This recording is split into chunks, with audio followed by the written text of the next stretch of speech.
High, কেমন আছো তোমরা? দেখো আজকে তোমাদের সামনে চলে এসেছি লক্ষ্মী পুজোর ভোগ নিয়ে। লক্ষ্মী পুজোর ভোগটা পুরোটাই তোমাদের সঙ্গে শেয়ার করব, মাঝে মাঝে কিছু কিছু টিপস থাকবে। দেখো, প্রথমে লক্ষ্মী পুজোর আগের দিন নারকেল কুড়িয়ে চিনি দিয়ে একটুখানি চিনির সন্দেশ টাইপের করে নিয়েছিলাম একা হাতে। তো সন্দেশ আর করিনি, মানে থালায় করে দিয়ে ওটাকে কেটে কেটে বরফি আকারে করে নিয়েছি চিনি দিয়ে। আর নারকেলের নাড়ু হবে, আর খই গুড় দিয়ে আমরা উপড়া বলি, খইয়ের উপড়া, সেইটা হবে। আর লক্ষ্মী পুজোর দিন ভাজা, 7 রকমের ভাজা করেছি।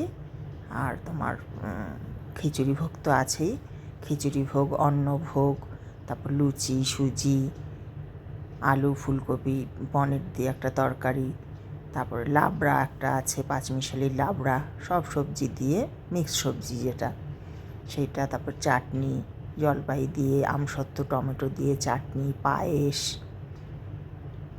ডালের বড়া, এইভাবে সব কিছুই রান্না তোমাদের একে একে দেখাবো। দেখো, গুড় দিয়ে এবার নাড়ু হবে। এবার এই গুড় দিয়ে নাড়ু করতে গেলে কি হয়, বেশি পাক হয়ে গেলে এক সময় খুব শক্ত হয়ে যায়। নাড়ু করে মানে করার আগেই গুড়টা শক্ত হয়ে যায়, নাড়ু করা যায় না।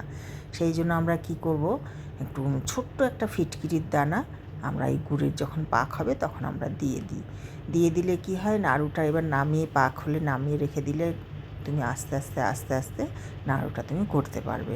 নারকেলটা শক্তও হয়ে যাবে না, আর এই যে হাতে গরম লাগার, একটা ছ্যাঁকা লাগার ব্যাপার থাকে, সেইটা তুমি একটু ঠান্ডা হলেও আমরা এটা নাড়ুটা পাকিয়ে ফেলতে পারবো। এই ছোট টিপসটা তোমাদের দিয়ে দিলাম। দেখবে নাড়ু ভালো করে পাক দিয়ে নিয়ে নাড়ু শক্ত হয়ে যাবে না, একদম নাড়ু নরম নরমই থাকবে নারকেলটা, অথচ নাড়ুটা শক্ত হবে। গুড়টা যখন বানাবে তুমি নরম নরম থাকবে, কিন্তু নাড়ুটা যখন পাকাবে ওটা দেখবে একদম শক্ত হয়ে যাবে ঠান্ডা হয়ে গেলে। এরকম ছোট ছোট টিপস থাকবে। সেম প্রসেসে চিনির নাড়ুতেও ওরমভাবে একটুখানি ফিটকিরি দিয়ে চিনিরটাও করে নেওয়া যেতে পারে।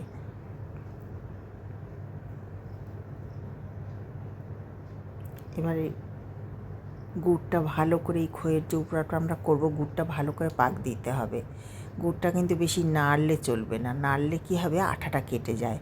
ওই জন্য মাঝে মাঝে একটুখানি খুঁতে দিয়ে নাড়িয়ে দিতে হবে, আর দেখতে হবে চিটটা হয়েছে কি না।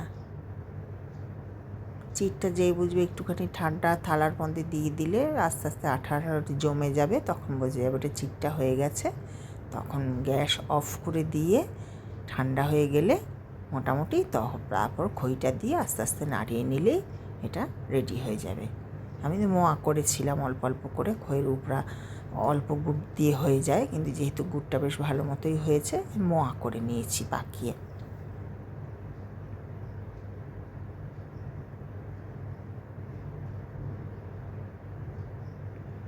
পুরো গ্যাসটা অফ করে দিয়ে কিন্তু এটা মেলাতে হবে।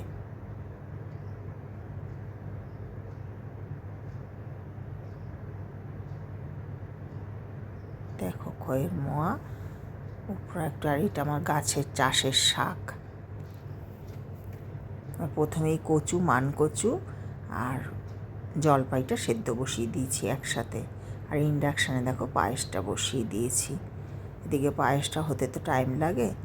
3 কেজি পায়েসে 300 গ্রাম চাল, এক কেজিতে 100 গ্রাম করে চাল হিসেবে নিতে হবে, তাহলে পায়েসটা একদম ক্ষীরের মতো হবে।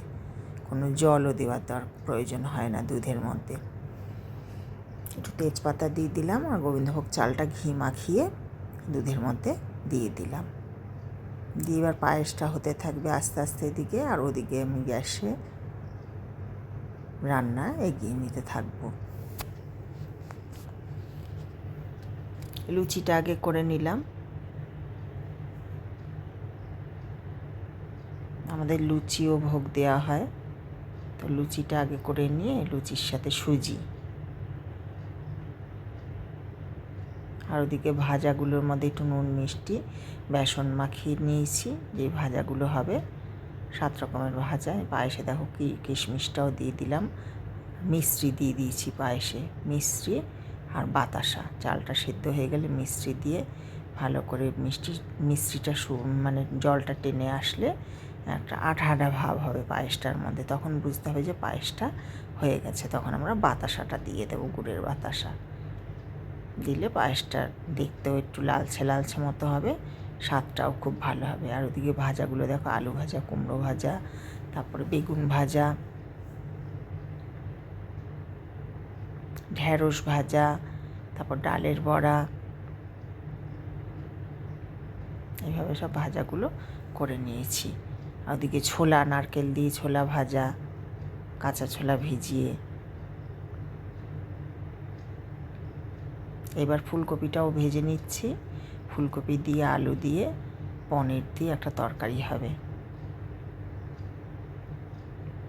আলুটা আগেই ভেজে রেখে দিয়েছি। এবার টমেটো মশলাটা দিয়ে দিচ্ছি তেলের মধ্যে, দিয়ে একটু জিরে ফোড়ন দিয়ে, টমেটো দিয়ে, আদা দিয়ে, নুন দিয়ে, জিরে গুঁড়ো দিয়ে ভালো করে কষিয়ে আলু আর ফুলকপিটা দিয়ে কষিয়ে ভালো করে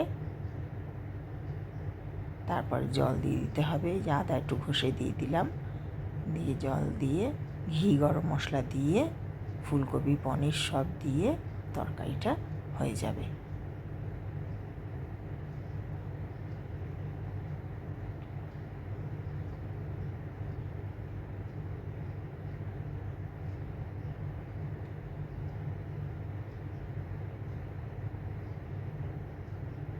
ঘি দিয়ে দিলাম, গরম মশলার গুঁড়োও দিয়ে দিলাম। দেখো ফুলকপির তরকারি রেডি, পনির ফুলকপি আলুর তরকারি।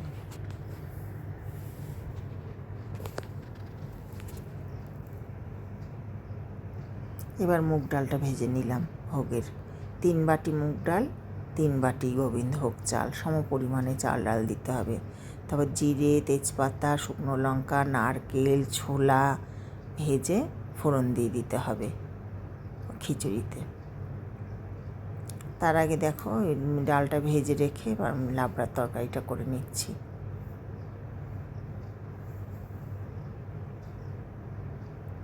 কচু সিদ্ধ করে নিয়েছি যাতে গলা না চুলকোয়, ওটা জলপাইয়ের সঙ্গে সেদ্ধটা করে নিয়েছি। জলপাই আর কচুটা একসঙ্গে সেদ্ধ করে জলপাইয়ের জলটা প্রথমে ফেলে দিলে কি হয়, চিনিটা কম লাগে, মিষ্টিটা কম দিয়ে, আমি গুড় দিয়েই চাটনিটা করেছি, মিষ্টিটা কম লাগে আর চাটনিটার তোমার কচুর গলা চুলকানোর ভয়টাও থাকে না, তরকারিটা হয়ে যায়। সব দিয়ে শেষে ধনেপাতা দিয়ে, যদি তোমরা এটা দেখতে চাও পরে আমি এটা দেখিয়ে দেবো তোমাদের তরকারিটা। তোমরা কী কী রান্না দেখতে চাইবে আমাকে বলবে, আমি সেটা তোমাদের পরে আলাদা করে দেখিয়ে দেবো। দেখো পুজোর হয়ে গেল,